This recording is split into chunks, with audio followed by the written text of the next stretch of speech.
I stared at the envelope in my trembling hands, knowing this moment would change everything. My parents sat across from me in their worn-out recliners, demanding 50% of my salary like vultures circling fresh prey. For 28 years, I had watched them choose laziness over responsibility, excuses over effort. They had never worked a single honest day while I scraped and clawed my way to success. Now they wanted half of everything I had earned, through blood, sweat, and sacrifice. They had no idea what that envelope contained. The weight of that envelope brought back memories I had spent years trying to forget. Growing up in our rundown house on Maple Street in suburban Cleveland, Ohio, I learned early that my parents, Gary and Linda, had perfected the art of avoiding work.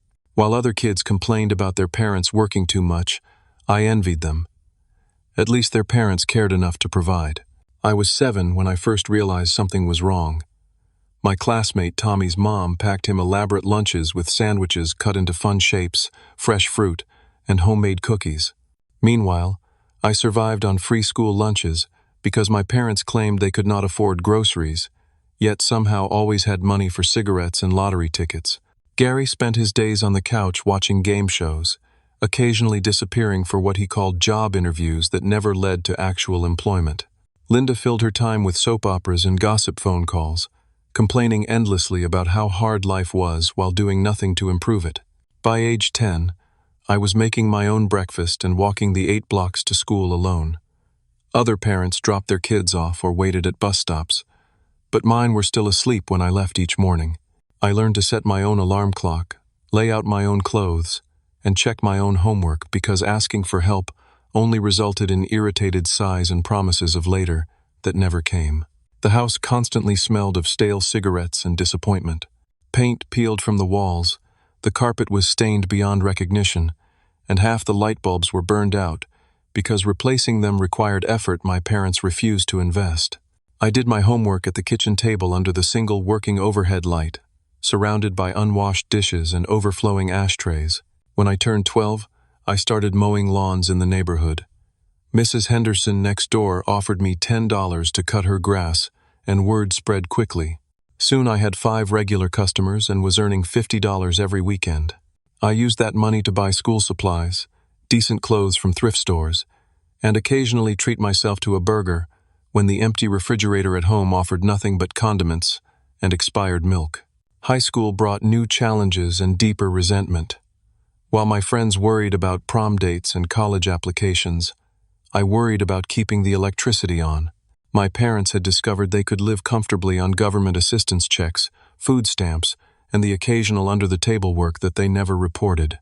They mastered the system, claiming disabilities they did not have, and presenting themselves as victims of circumstances beyond their control. I worked 25 hours a week at Morrison's grocery store, stocking shelves and bagging groceries after school and on weekends. My manager, Mr. Peterson, became more of a father figure than Gary ever was, teaching me about responsibility, work ethic, and saving money. While my parents bought a new 60-inch television with their tax refund, I deposited every paycheck into a savings account earmarked for college. The day I graduated high school, with a 3.8 GPA and a partial scholarship to Ohio State University, my parents barely looked up from their shows to acknowledge my achievement. Gary muttered something about college being a waste of time, while Linda complained that I would be moving too far away. Neither bothered to attend my graduation ceremony. I sat in that auditorium surrounded by families celebrating their children's accomplishments, feeling utterly alone despite being in a crowd of hundreds. The betrayal that changed everything happened 3 weeks before I was supposed to start college. I had saved $4,000 for dormitory deposits, textbooks, and living expenses to supplement my scholarship. When I went to the bank to withdraw the money, I discovered my account was empty. My parents, listed as co-signers because I had opened the account as a minor, had cleaned it out to buy a new entertainment system complete with surround sound and gaming console. Gary shrugged when I confronted them, claiming they deserved the money for supporting me for 18 years. Linda actually had the audacity to say I should be grateful they were giving me motivation to work harder in college. They showed no remorse, no understanding of what they had stolen from me. It was not just money, It was my future, my dreams, and my trust. I left home that night with everything I owned stuffed into 2 duffel bags and $63 in cash tips from my grocery store job. I slept in my car for a week before finding a tiny studio apartment I could afford by working 40 hours a week while taking a full course load. I ate ramen noodles and peanut butter sandwiches for months, wore the same 3 shirts in rotation, and studied until my eyes burned. The climactic moment that brought me to this confrontation happened 2 weeks ago when I realized they had been secretly monitoring my social media accounts. Despite blocking them years earlier, they had somehow discovered my recent promotion to senior software engineer at a major tech company in Columbus. They learned about my 6-figure salary, my savings account balance, and my plans to buy a house. Their sudden interest in reconnecting was not about love or pride in my accomplishments. It was about money, and they wanted their share. 2 Saturday mornings ago, I was enjoying a rare, peaceful moment in my downtown apartment, sipping coffee and reading the news on my tablet. I had worked 60 hours that week debugging a critical system for our biggest client, and this quiet morning felt like a well-deserved reward. The sun streamed through my floor-to-ceiling windows, highlighting the modern furniture and electronics I had carefully saved to purchase. Everything in my space represented years of sacrifice and determination. The doorbell rang at 9:30, which surprised me because I was not expecting anyone. When I checked the security monitor, my blood ran cold. Gary and Linda stood in my building's lobby, looking uncomfortable but determined. Gary wore his best polo shirt, the one he reserved for court appearances and government office visits, while Linda had applied makeup and styled her hair for the first time in months. They carried cheap gas station flowers and what appeared to be a store-bought cake. Somehow they had gotten past building security, probably by following another resident through the main entrance. I buzzed them up, my mind racing with questions and dread. In the 10 years since I had left home, they had contacted me exactly 3 times. Once when Gary needed bail money after a drunk driving arrest, once when Linda wanted me to co-sign for a credit card, and once to inform me that my grandmother had died. Each interaction had been purely transactional. They entered my apartment with exaggerated amazement, commenting loudly on my success while their eyes calculated the value of everything they saw. Linda made a show of hugging me, something she had rarely done when I lived under their roof, while Gary examined my 75-inch television and leather sectional sofa with obvious envy. For the first hour, they performed an elaborate charade of parental pride. Linda praised my apartment's cleanliness and sophisticated decor, claiming she always knew I would amount to something special. Gary nodded approvingly at my computer setup and asked detailed questions about my work, suddenly interested in technology despite never owning anything more advanced than a flip phone. They devoured the expensive coffee I served, complimenting its quality while Linda casually asked about the cost. When I mentioned it was $28 a pound from a local roaster, Gary whistled appreciatively and joked about living the high life. Every comment felt like an appraisal, as if they were taking inventory of my lifestyle to calculate their potential cut. The conversation gradually shifted to more personal territory. Linda asked about my salary with the practiced casualness of someone who already knew the answer but wanted to hear me confirm it. When I deflected by saying I was doing well enough, Gary pressed harder, claiming they were just proud parents who wanted to share in their son's success. After 2 hours of this performance, they finally revealed their true purpose. Gary, with the confidence of someone presenting a reasonable business proposal, suggested that I should help my family now that I was financially successful. He emphasized the word family as if it carried some mystical obligation I had forgotten. Linda immediately began crying, pulling crumpled tissues from her purse as she described their dire financial situation. According to her tearful monologue, they were facing eviction from their apartment. Gary needed expensive dental work they could not afford, and their car was about to be repossessed. She painted a picture of desperate poverty that would have been heartbreaking if I did not know it was largely self-inflicted. The conversation reached its shocking climax when Gary, emboldened by what he perceived as my sympathetic silence, made his demand explicit. He stated matter-of-factly that I owed them 50% of my monthly salary for raising me. He presented this as simple mathematics. They had invested 28 years in my upbringing, and now it was time for their return on investment. According to Gary's twisted logic, this arrangement was not only fair but overdue. Linda supported his position by listing everything they had provided during my childhood, conveniently omitting the fact that most of it had been funded by government assistance and charity. She claimed they had sacrificed their own dreams and opportunities to ensure my success, rewriting history so dramatically that I wondered if she actually believed her own lies. The climactic twist that revealed the depth of their calculation came when Gary casually mentioned specific details about my financial situation that I had never shared with anyone. He knew the exact amount of my recent bonus, the value of my investment portfolio, and even my plans to purchase a house in the suburbs. When I asked how he possessed this information, he smiled smugly and admitted they had hired a private investigator to research my finances. My parents had not stumbled upon information about my success through social media stalking. They had paid someone to conduct surveillance on their own son, gathering intelligence like enemy operatives planning an attack. They knew not just my salary but also my savings account balance, my credit score, and my monthly expenses.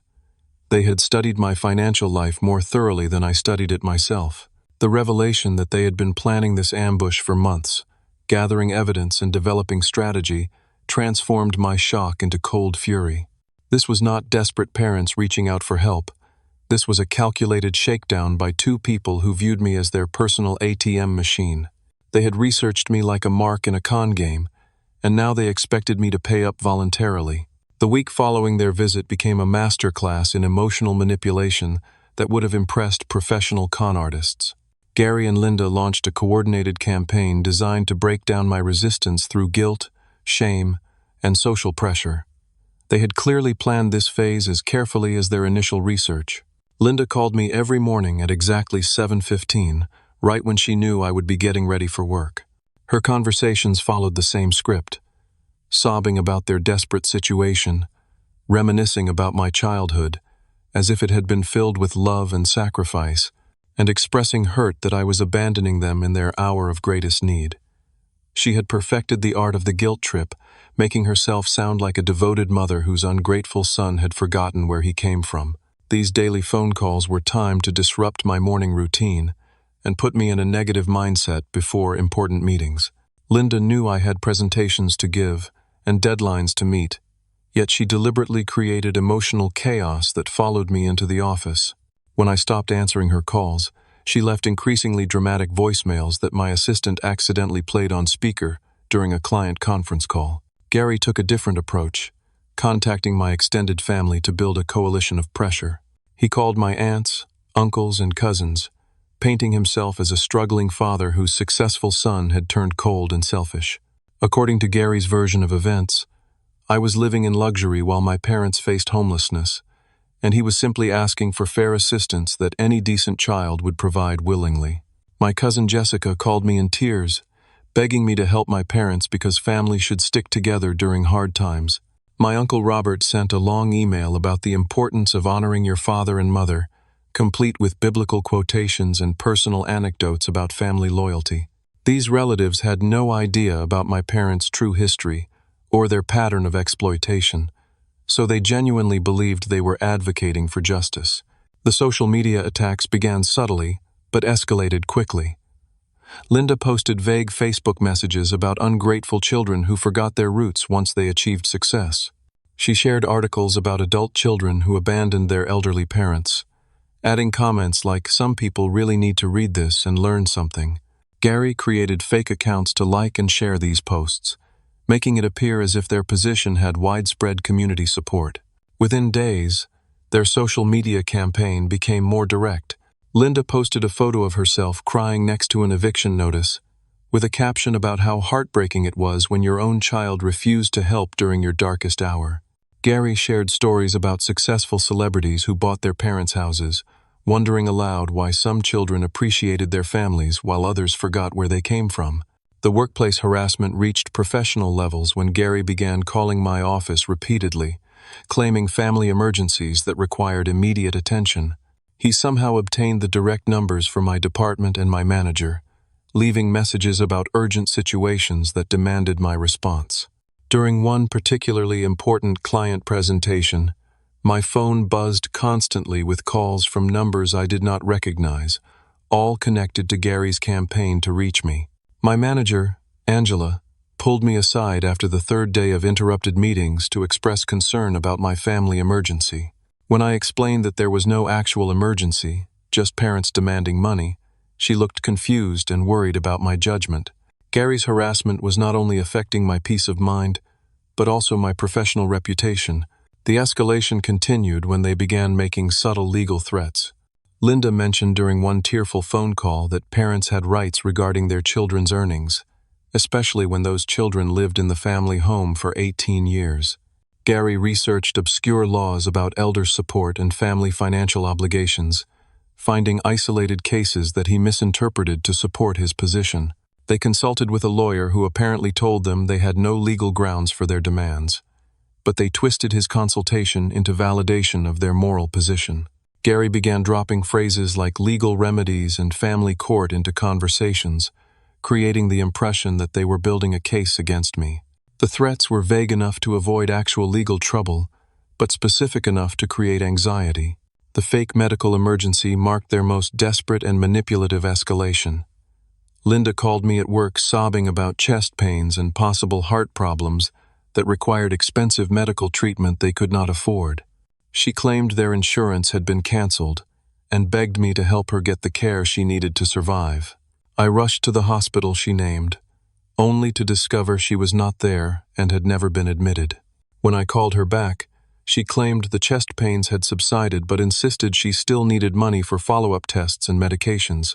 The entire medical emergency had been fabricated to create urgency and manipulate my emotions.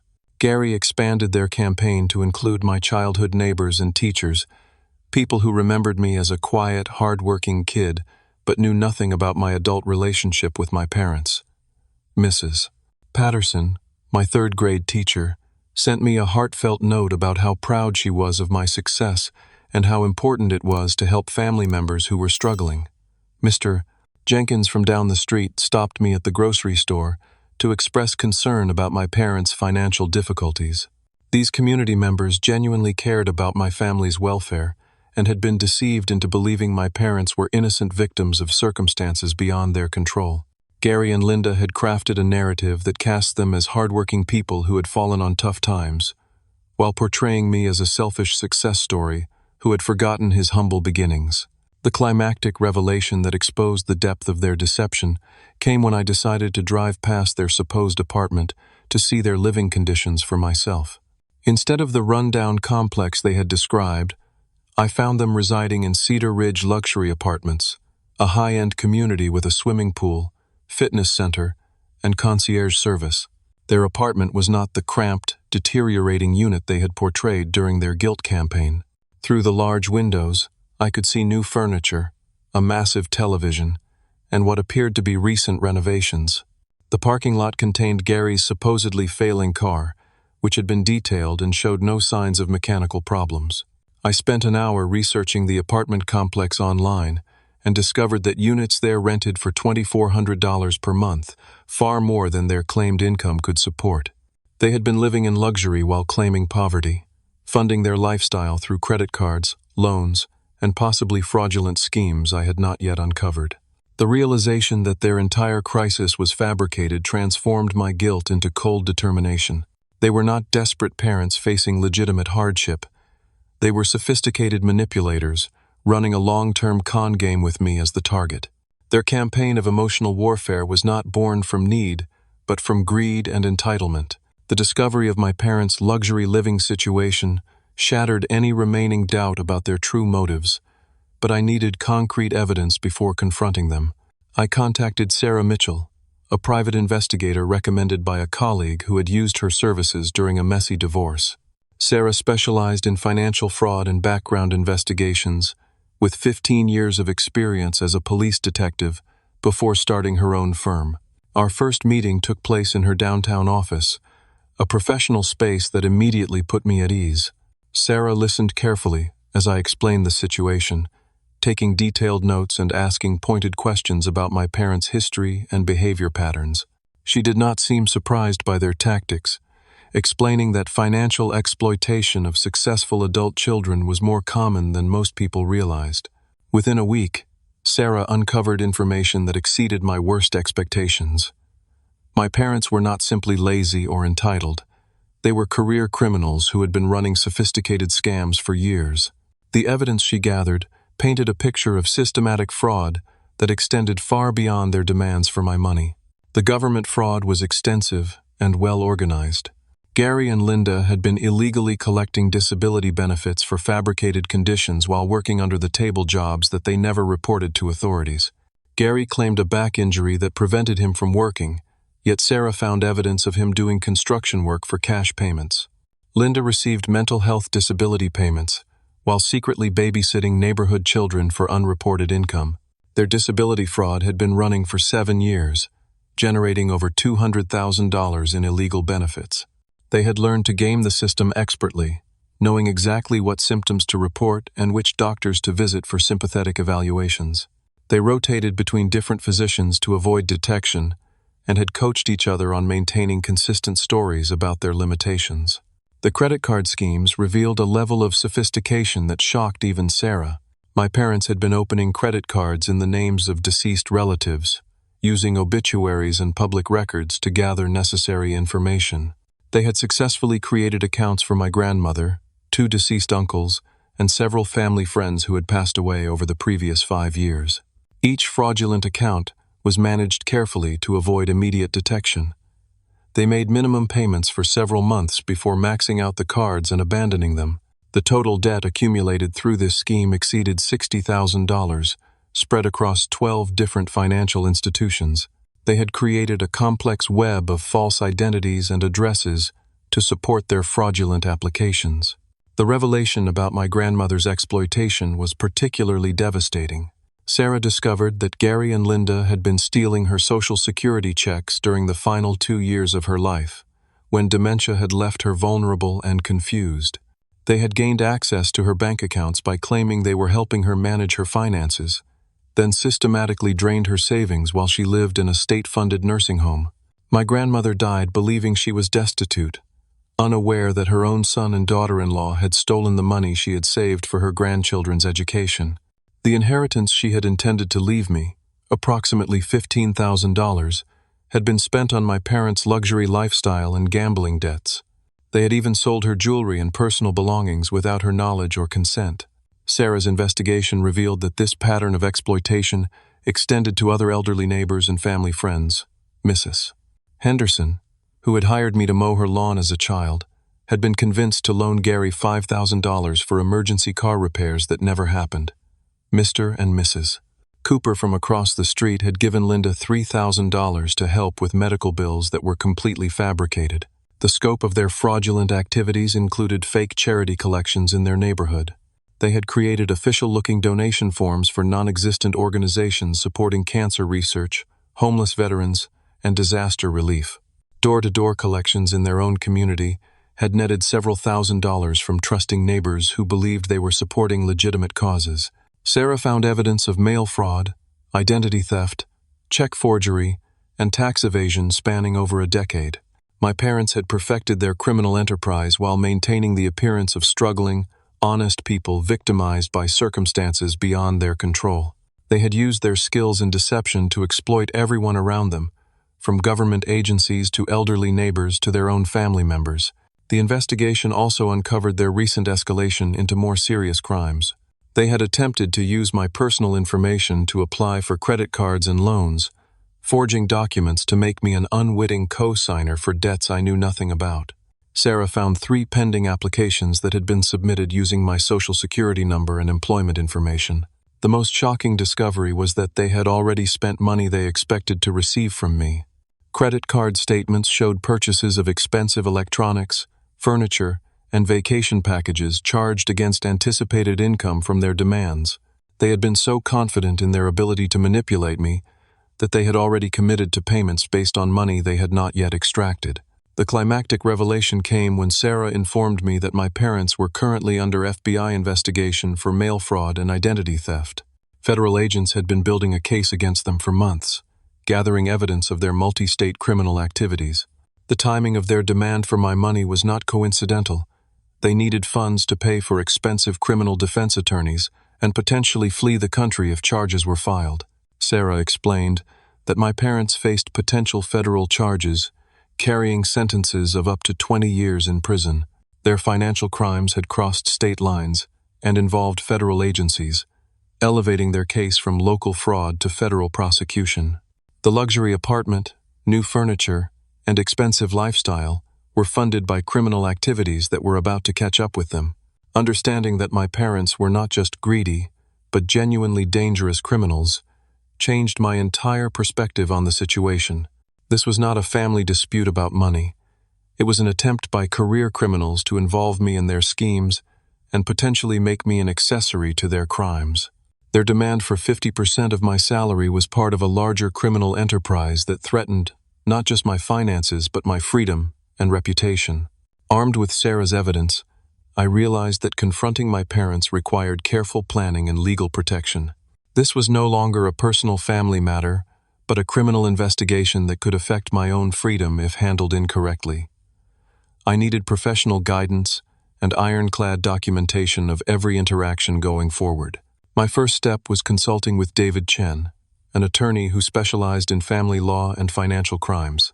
David had handled cases involving elder abuse, identity theft, and family fraud, giving him unique insight into the legal complexities of my situation. His office was located in the financial district, and his credentials covered the wall behind his mahogany desk. David reviewed Sarah's evidence with the careful attention of someone who understood the serious nature of the crimes my parents had committed. He explained that their actions constituted multiple felonies that could result in significant prison time and financial restitution to their victims.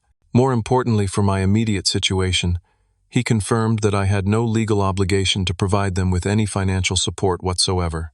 The attorney helped me understand the potential risks I faced if my parents continued their criminal activities. Their use of my personal information for fraudulent applications could potentially implicate me in their schemes if I did not take immediate action to protect myself. David recommended a comprehensive strategy to document their behavior and insulate me from any future criminal liability. We began by implementing protective measures for all my financial accounts and personal information. David arranged for credit monitoring services that would alert me to any attempts to use my identity for loans, credit cards, or other financial products. We placed fraud alerts with all 3 major credit bureaus and secured my social security number against unauthorized use. I changed all passwords for my bank accounts, investment portfolios, and employer systems, implementing 2-factor authentication wherever possible.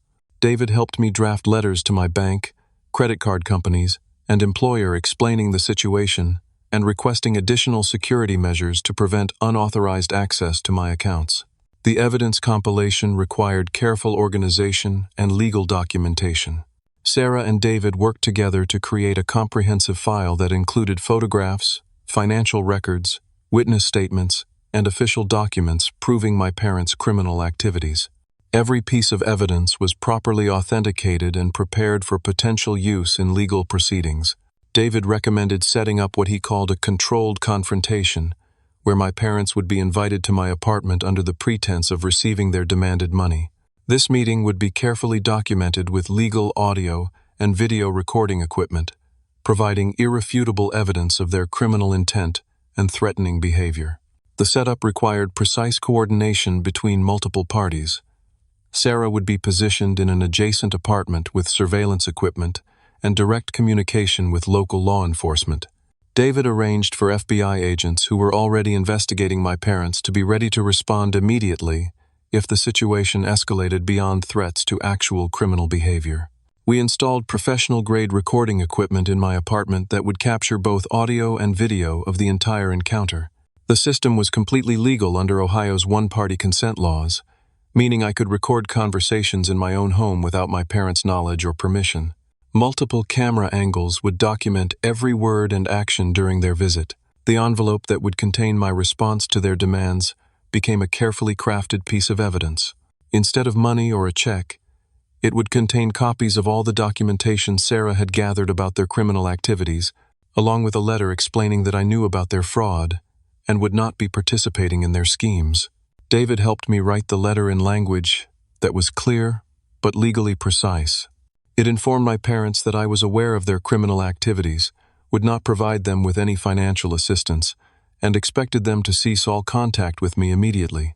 The letter also warned them that any future attempts to use my personal information or harass me would result in immediate law enforcement involvement.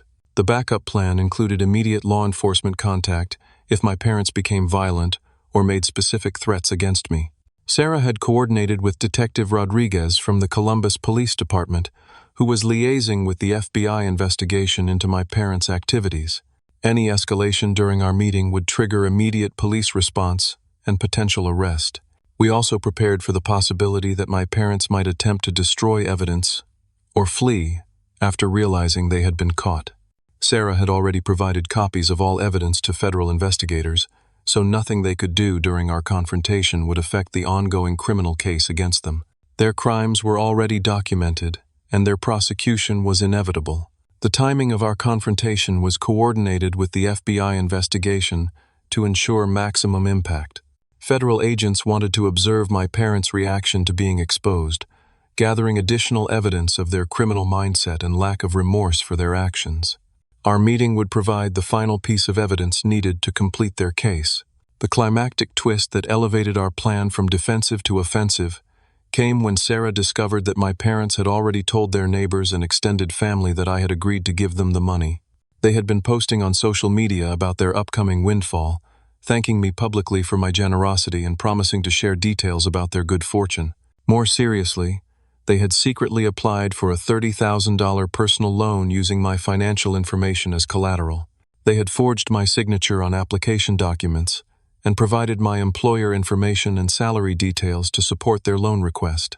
The loan approval was pending, meaning they were on the verge of committing a major felony that would directly implicate me in their criminal activities. This discovery transformed our confrontation from a family dispute resolution into an urgent intervention to prevent additional crimes. We needed to expose their activities immediately, before they could complete the fraudulent loan application or use my reputation to commit additional fraud against other victims. David filed emergency motions with the court to freeze any financial accounts linked to my identity and alert all relevant financial institutions about the fraudulent applications. We also provided federal investigators with evidence of the attempted loan fraud, giving them grounds for immediate arrest if my parents completed the fraudulent application. The plan reached its final form as a carefully orchestrated intervention designed to end my parents' criminal activities while protecting me from any collateral damage. Every detail had been considered, from legal documentation to personal safety, ensuring that justice would be served regardless of how my parents reacted to being exposed. The evening of our planned confrontation arrived with unseasonable warmth for October in Columbus. My parents were scheduled to arrive at 7 o'clock, expecting to collect their first monthly payment of what they believed would be a permanent arrangement. I had spent the day reviewing our plan with Sarah and David, ensuring that every detail was perfectly coordinated.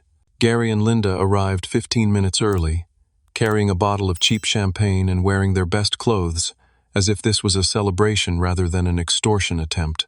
Linda had applied makeup carefully and styled her hair, while Gary wore the same suit he had worn to court appearances over the years. They entered my apartment with the confidence of people who believed they had already won. Their performance began immediately, with Linda taking selfies in front of my expensive furniture and Gary commenting loudly about how proud they were of my success. They insisted on opening the champagne, toasting to family and financial partnership, while their eyes gleamed with anticipated greed. Linda posted photos on social media in real time, captioning them with messages about family reunions and shared prosperity. For the first hour, they maintained their charade of loving parents, celebrating their son's generosity. Gary examined my electronics with newfound interest, asking detailed questions about prices and features, as if calculating his share of ownership. Linda wandered through my apartment taking pictures, already planning how she would decorate their new luxury lifestyle funded by my monthly payments. They brought up specific plans for the money, revealing just how thoroughly they had prepared for this moment. Gary wanted to buy a new truck and take a vacation to Las Vegas, while Linda had already researched expensive jewelry and designer clothing she planned to purchase. They discussed their financial demands as if they were business partners dividing profits rather than parents exploiting their child. The celebration atmosphere began to shift when I delayed producing the envelope they had come to collect. Their casual conversation became increasingly forced as they realized I was not immediately complying with their expectations. Gary's jokes about early retirement became pointed comments about family obligations, while Linda's loving remarks carried underlying threats about disappointment and consequences. When I began asking questions about their recent lifestyle improvements and financial situation, their carefully maintained masks began to slip. Gary became defensive about their luxury apartment, claiming they had received an inheritance from a distant relative I had never heard of. Linda's explanations for their expensive purchases grew increasingly elaborate and contradictory. Their true personalities emerged as frustration replaced false affection. Gary's voice rose as he accused me of stalling and wasting their time, while Linda's tears transformed from grateful joy to manipulative anger. They dropped their pretense of this being a voluntary family arrangement and began making explicit threats about what would happen if I refused to pay. The verbal abuse escalated quickly once they realized their emotional manipulation was not working. Gary called me selfish and ungrateful, listing everything they claimed to have sacrificed during my childhood while conveniently ignoring the government assistance that had actually funded my upbringing. Linda accused me of thinking I was better than my family and threatened to tell everyone what kind of son I really was. Their threats became more specific and dangerous as their desperation increased. Gary mentioned that successful people had accidents all the time, while Linda suggested that my employer might be interested to learn about my family problems. They were no longer asking for money but demanding it, making it clear that refusal was not an option they would accept peacefully. The moment of truth arrived when I finally presented them with the envelope they had been demanding. Their faces lit up with triumphant greed as Gary reached for what he believed was their first payment. Linda actually clapped her hands together, already counting money she had not yet seen. Gary tore open the envelope eagerly, his smile fading as he realized it contained documents rather than cash or a check. The confusion on his face transformed into shock as he recognized some of the evidence Sarah had gathered about their criminal activities. Linda peered over his shoulder, her makeup-streaked face going pale as she understood what she was seeing. The envelope contained copies of bank records showing their fraudulent disability claims, photographs of them performing work they claimed to be unable to do, documentation of their credit card fraud using deceased relatives' identities, and evidence of their theft from my grandmother and elderly neighbors. Every crime they had committed over the past decade was documented in explicit detail. My letter explaining that I knew about their criminal activities and would not be providing them with any money was clipped to the front of the evidence packet. As they read my words, their shock transformed into panic and rage. Gary began shouting about invasion of privacy and illegal surveillance, while Linda screamed accusations about ungrateful children and family betrayal. Their panic reached its peak when they realized the implications of being exposed. Gary attempted to tear up the documents, not understanding that we had provided copies to federal investigators months earlier. Linda threatened to call the police, not realizing that law enforcement was already aware of their crimes and building a case against them. The climactic moment arrived when Gary lunged toward me in a rage, shouting threats about what he would do to ungrateful sons who betrayed their families. His advance was stopped by a firm knock on my apartment door, followed by the authoritative voice of FBI Special Agent Patricia Williams announcing federal law enforcement. Sarah had been monitoring our conversation from the adjacent apartment and had signaled federal agents when my parents' behavior escalated to physical threats. The timing was perfect, catching Gary and Linda in the act of attempting to intimidate a witness in a federal criminal investigation. Agent Williams entered my apartment with 2 other federal agents, badges clearly visible as they immediately took control of the situation. Gary and Linda's shock was complete as they realized they were not just dealing with family conflict but with federal law enforcement. Their attempts to destroy evidence and intimidate me had been witnessed and documented by professional investigators. The arrest was swift and professional, with agents reading my parents their Miranda rights while they sputtered confused protests about family disputes and misunderstandings. Gary demanded to speak to a lawyer, while Linda continued crying and claiming they had done nothing wrong. Neither seemed to fully comprehend that their years of criminal activity had finally caught up with them. As federal agents led my parents away in handcuffs, I felt an overwhelming sense of relief mixed with sadness. The people who should have loved and supported me unconditionally had chosen crime and exploitation over family bonds. Their arrest was not a victory, but a necessary ending to a relationship that had been built on manipulation and abuse.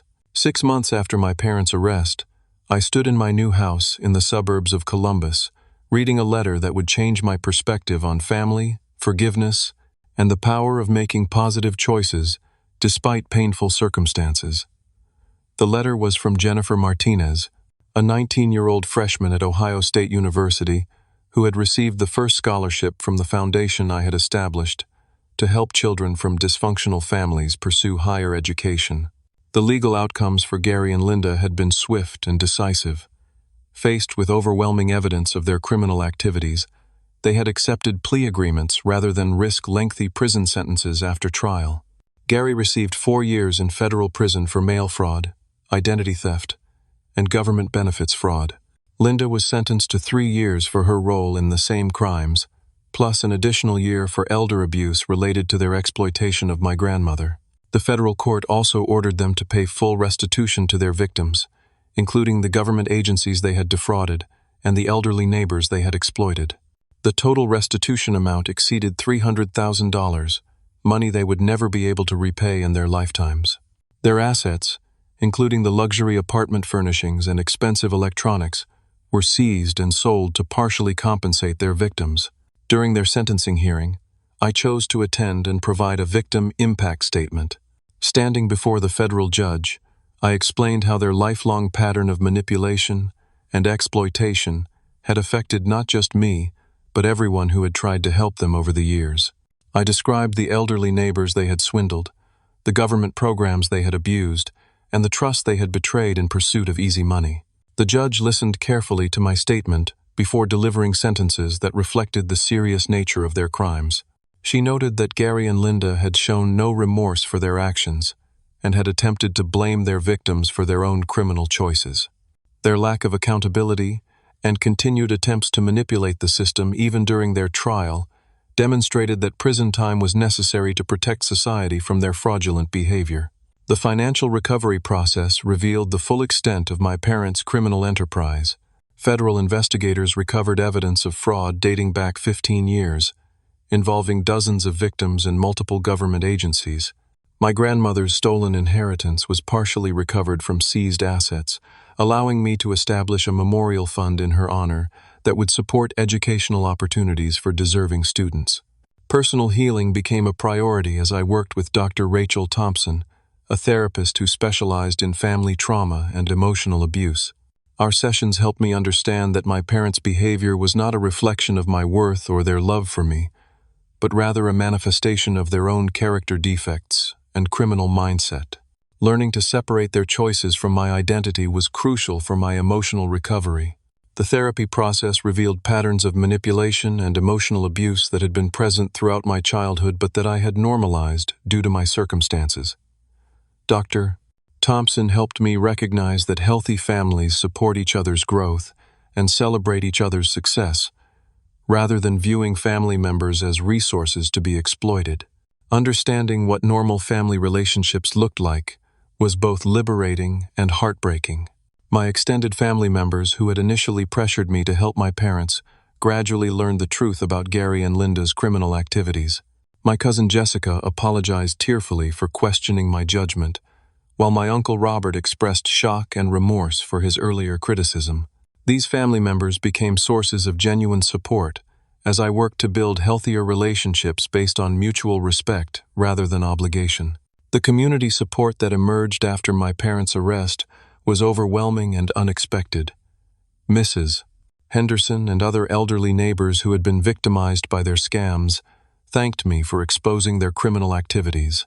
Several of them had been too embarrassed to report being swindled, but my willingness to confront my parents gave them courage to seek justice for themselves. My professional life flourished as I channeled my energy into meaningful work rather than managing family crisis and manipulation. Angela, my manager, noted significant improvements in my focus and productivity once the distraction of my parents' harassment was eliminated. I received another promotion within 6 months, recognizing both my technical skills and my ability to handle complex challenges under pressure. Building healthy relationships became a priority as I learned to recognize the difference between people who cared about my well-being and those who were interested in what I could provide for them. My new girlfriend, Amanda, was a teacher who valued education and hard work, supporting my foundation work while pursuing her own career goals. Our relationship was built on mutual respect and shared values rather than financial transaction or emotional manipulation. The scholarship foundation grew beyond my original vision, as other successful professionals contributed funding to expand our reach. We provided not just financial assistance for college, but also mentoring and emotional support for students from troubled family backgrounds. Understanding that educational opportunity alone was not enough, we helped students develop the life skills and emotional resilience needed to break cycles of dysfunction. Gary and Linda's time in federal prison brought unexpected developments in their personal growth and accountability. After 18 months of incarceration, Linda wrote me a letter acknowledging her criminal behavior and expressing genuine remorse for the pain she had caused. Her letter was not a request for money or early release, but a sincere apology that recognized the harm she had inflicted on me and other victims. Gary's transformation took longer, but eventually he also wrote to express understanding of how his choices had damaged our family and hurt innocent people. His letter included detailed information about other crimes he and Linda had committed that had never been discovered, allowing law enforcement to provide closure for additional victims. Both letters demonstrated genuine accountability and personal growth that years of manipulation and threats had never achieved. The foundation's impact expanded beyond individual scholarships to become a voice for children who were being exploited by their own families. We partnered with law enforcement agencies to educate the public about financial abuse of young adults and help develop resources for people escaping dysfunctional family situations. My personal experience became a tool for helping others recognize and address similar problems in their own lives.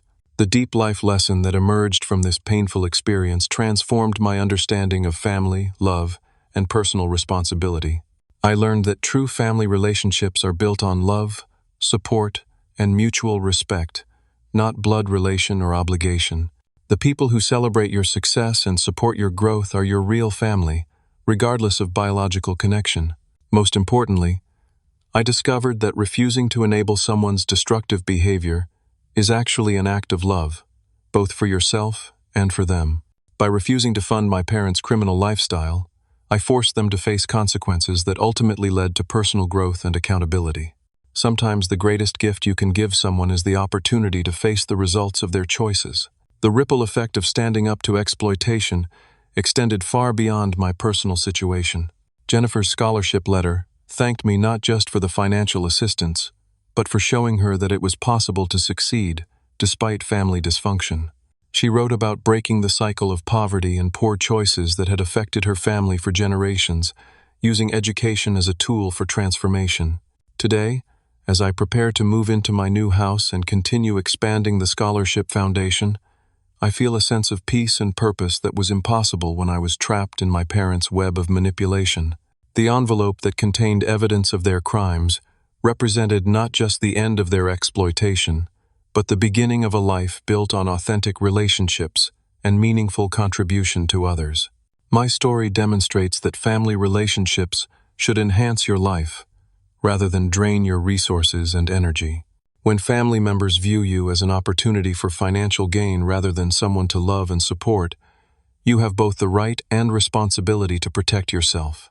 Setting boundaries with exploitative relatives is not selfishness, but self-preservation. The transformation of my parents from criminals to people capable of genuine accountability shows that even the most damaged relationships can potentially be healed when consequences force honest self-examination. However, that healing must be based on their choices and growth, not your willingness to continue enabling their destructive behavior. Have you ever had to choose between family loyalty and protecting yourself from exploitation? How did you find the courage to set boundaries with people who claim to love you but treated you like an ATM machine. I would love to hear your thoughts in the comments below. If this story resonated with you, please give it a like and subscribe to hear more stories about overcoming family dysfunction and building authentic relationships. Share this video with anyone who might be struggling with similar family manipulation, and remember that you have the power to break cycles of exploitation and create the life you deserve. Thank you for listening to my story, and I hope it helps you find the strength to stand up for yourself when family members forget that love should be given freely, not purchased with guilt and obligation. Remember that your success belongs to you, and you have every right to protect it from those who would exploit your achievements for their own gain.